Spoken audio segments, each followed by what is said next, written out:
थी और कहते थे कि 100 दिन के अंदर हमारा एजेंडा होगा, अलग अलग मंत्रालय का हमने मापदंड तय किया है, लेकिन दुर्भाग्यवश इन 100 दिन में ये कुछ कर नहीं पाए। और जो बिल पार्लियामेंट में लेकर आए, एक बिल लेकर आए लैटरल एंट्री का, उसमें आरक्षण की कोई प्रावधान की स्थिति नहीं थी, उस बिल को विड्रॉ किया। वक्फ बोर्ड का बिल लेकर आए, उसको विड्रॉ किया। तो सरकार घोषणा करती है, फिर यू टर्न लेना पड़ता है। अभी 2 दिन पहले इन्होंने एक 1 नेशन 1 इलेक्शन की बात करी है और कैबिनेट से पास कराया। उस दिन जहां जम्मू कश्मीर के पहले चरण का मतदान हो रहा था, लोगों का ध्यान भटकाने के लिए ये शगुफा छोड़ा है। और हर बार की तरह इस निर्णय को भी सरकार को यू टर्न लेना पड़ेगा, क्योंकि जो संख्या बल चाहिए पार्लियामेंट में, इतना बहुमत उनके पास है नहीं और किसी से सलाह नहीं, किसी दल से, किसी नेता से। इतना बड़ा देश है, अगर कल मध्यवर्ती चुनाव हो जाते हैं तो क्या पूरे राज्यों में दोबारा चुनाव होंगे? और अलग अलग स्टेट्स की अलग अलग परिस्थिति हैं, अलग अलग टाइमलाइंस हैं, अलग अलग समय है, मौसम, कैसे संभव है? और बिना चर्चा के आपने उसको पारित कर दिया, लेकिन ये कारगर होना लगभग असंभव है। और हम सब जो विपक्ष की पार्टी के लोग, इंडिया अलायंस के लोग हैं, इसके विरोध में हैं। तो ये तो सिर्फ ध्यान भटकाने के लिए घोषणा करी गई है। मुझे लगता नहीं कि बहुत ज़्यादा कामयाब होंगे।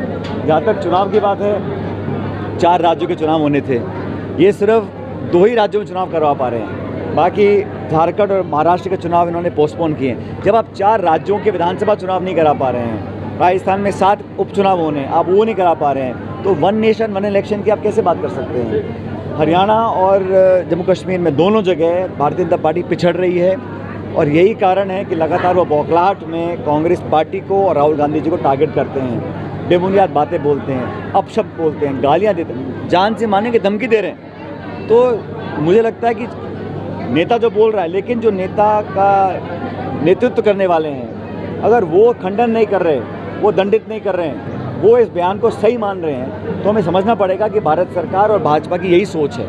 इसलिए इसका मुकाबला करेंगे। इसकी मैं निंदा करता हूं। पूरे देश भर में आज आक्रोश लोगों को है। जो व्यक्ति संवैधानिक पद पर बैठा है, राहुल गांधी जी इस देश के प्रतिपक्ष के नेता हैं, उस संवैधानिक पद पर बैठे के व्यक्ति के खिलाफ आप जान से मारने की धमकी दें, उनकी ज़बान काटने के लिए 11 लाख का इनाम की घोषणा करें, इस प्रकार के लोगों को आप बर्दाश्त कर रहे हैं, मतलब आपकी मानसिकता इसी प्रकार की है।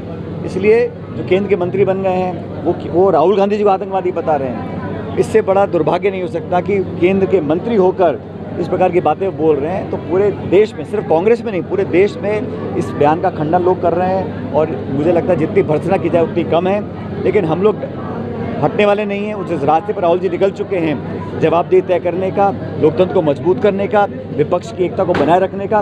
उस रास्ते पर हम आगे चलेंगे। हम कभी ना डरे हैं ना डरने वाले हैं। रवनीत बिट्टू ने फिर दोहराया कि मैं अपने बयान पर अड़ी हूँ, लेकिन जिस तरह से जो राहुल गांधी जी ने जो बयान दिया है, जिसकी तुलना पन्नू से की गई है, पन्नू के बयान और उसकी तुलना और राहुल जी के बयान की तुलना को उन्होंने बिट्टू जी ने फिर बताया कि वो उस पर माफी। ये कांग्रेस के थे, इनकी पूरी तीनों पीढ़ियाँ कांग्रेस में थी, अब नए नए वहाँ बीजेपी में गए हैं, अपनी दुकान जमाने के लिए इस प्रकार के बयान दे रहे हैं। और ना तो भारत सरकार और ना भाजपा के शीर्ष नेतृत्व इसका खंडन कर रहे हैं। इसका मतलब साफ साफ ये होना चाहिए कि इस प्रकार की भाषा का वो अनुमोदन करते हैं। उनको पसंद है कि भारत की राजनीति में ऐसा संवाद हो जहाँ गालियाँ दी जाएँ, जान से मारने की धमकी दी जाए। हम कानूनी कार्रवाई भी करेंगे और पॉलिटिकली भी बीजेपी को चैलेंज करेंगे। और मुझे लगता है कि इसका सबसे तगड़ा जवाब आएगा 8 अक्टूबर को, जब मतगणना होगी और पूर्ण बहुमत के साथ कांग्रेस में और जम्मू कश्मीर में इंडिया अलायंस और कांग्रेस की सरकारें बनेंगी। टोंक में ही राहुल गांधी जी के खिलाफ एफआईआर दर्ज हुई है, कल ये एफआईआर दर्ज हुई है, उसको लेकर ये क्या राजनीति हो रही है? जिसको आप गाली दे रहे हो, जान से मारने की धमकी दे रहे हो, उसके खिलाफ आप एफआईआर भी करा रहे हो। मतलब मुझे समझ में नहीं आ रहा। आपकी सरकार बनी 10 महीने पहले, आप यहाँ विकास के काम कराओ, जनता की बात को सुनो। और जो खींचतान इस सरकार में हो रही है, इतने सत्ता के केंद्र बन चुके हैं, किसी को मालूम नहीं है कि कौन मंत्री है कौन नहीं है। सत्ता कुछ बोलती है, संगठन कुछ बोलता है, बिखराव हो चुका है। इतना नेतृत्व में हीन प्रदेश चल रहा है। बड़ा दुर्भाग्य है। सरकार को बने 10 महीने हुए नहीं हैं और अभी से ही पूरा रायता बिगड़ चुका है। तो मुझे बड़ा दुख है कि जो उम्मीदों से सरकार बनी थी वो उम्मीद पूरी नहीं हो पा रही है।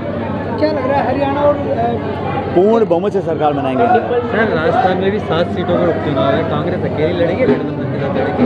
देखिए, ये हमारा इंडिया अलायंस बना था लोकसभा चुनावों के लिए। हमारा इंडिया गठबंधन लोकसभा चुनावों के लिए बना था, लेकिन जिन जिन राज्यों में हम विपक्ष की एकता को एकजुट रख सकते हैं वो हम काम करेंगे। लेकिन मैं इतना कहना चाहता हूं कि कांग्रेस पार्टी अपने आप में इतनी सक्षम है ये सभी चुनावों पर लड़कर चुनाव हम जीतेंगे, लेकिन फिर भी जो दिल्ली का इंडिया अलायंस के लोगों का निर्णय होगा वो सबको हमें स्वीकार करना होगा। लेकिन हम लोग अपना संगठन, अपने कार्यकर्ता, अपने नेताओं पे हमें इतना भरोसा है कि तमाम चुनौतियों का हम अकेले सामना भी कर सकते हैं। आपने आरपीएससी के पुनर्गठन की मांग हमेशा उठाई है, सरकार के समय भी आज उठा रहे हैं, क्या होना चाहिए जैसे भाई हम तो ये चाहते हैं कि बेईमानी बंद हो, पेपर लीक का सिलसिला समाप्त हो, रिश्वत देके नौकरियां मिलनी बंद हो। अब उसको आप संज्ञा क्या दो, रिफॉर्म दो, पुनर्गठन दो, बदलाव दो, भंग करो, कुछ भी करो, लेकिन ये सरकार की इच्छा शक्ति पर निर्भर करता है ना। आपकी इच्छा शक्ति है तो आप वो काम करा रहे हैं। आपको राजीव सेवा केंद्र का नाम बदल के अटल सेवा केंद्र रखना था, आपने रख दिया आपने। इसमें कौन रोक रहा है? नौकरियों की बिक्री हो रही है, लोग जेलों में जा रहे हैं, पैसा लेते हुए पकड़े जा रहे हैं, घूस ले रहे हैं, और फिर भी आप कुछ नहीं कर रहे हैं। और मुझे लगता है कि नौजवानों के भविष्य से खिलवाड़ करने का अधिकार किसी को नहीं है, ना सरकार को, ना संगठन को, ना पार्टी को, ना किसी नेता व्यक्ति को। ये जो आरपीएससी है, बाकी भर्तियां हैं, जब नौजवानों का जो कॉन्फिडेंस है, जो विश्वास है, विश्वसनीयता है, वो ख़त्म हो जाएगी सिस्टम के ऊपर से, फिर हम क्या करेंगे? तो समय रहते इसको बदलाव करना पड़ेगा। इसमें संकोच क्या, हमें समझ में नहीं आता। आप संविधान की कभी आड़ में, कभी कानून की आड़ में, कभी आप कहते हो हमारे हाथ बंधे हुए हैं, मुझसे उपाय पूछ रहे हैं। आप छोड़ दीजिए, हम करके दिखाएंगे फिर आपको कैसे होता है। तो ये जो बहानेबाजी है, ये किसको बचाने का क्या मतलब है? और बार बार कहते हैं बड़ी मछली, बड़ा मगरमच्छ। अरे भाई आप पहले ये पेपर लीक को रोकिए ना। अभी सब इंस्पेक्टर भर्ती पर मामला चल रहा है, मुझे पता नहीं सरकार क्या करेगी, लेकिन लोगों का विश्वास उठ रहा है, वो बहुत बड़ा चिंता का विषय है। निश्चित जांच होनी चाहिए, दोषियों को सजा मिलनी चाहिए, और हम सब लोग न्याय